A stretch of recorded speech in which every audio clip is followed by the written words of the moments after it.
Après plusieurs années dans le sport, ce que j'ai compris, dans le milieu sportif, ce que j'ai compris, c'est qu'en fait, on est un milieu où la double casquette et la double compétence est primordiale si on veut construire une carrière.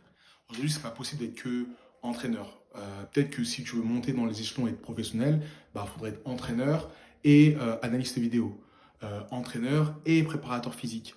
Il faut toujours avoir ces doubles compétences. Et quand on est dans les sports dans le, on va dire dans le giron amateur, bah, en fait, c'est la même chose.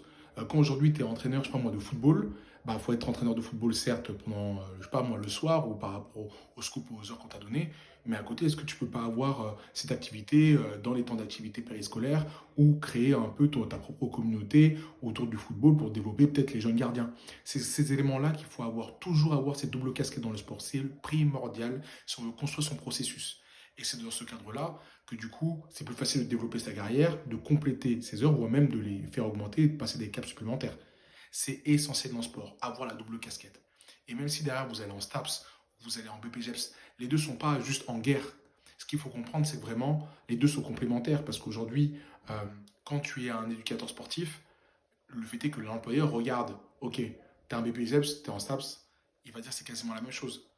Par contre, qu'est-ce qui fait la différence? Bah, comment le gars va se comporter sur le terrain, à quel point il est capable d'être modulable par rapport à ce qu'on va lui proposer et lui demander de faire tout simplement.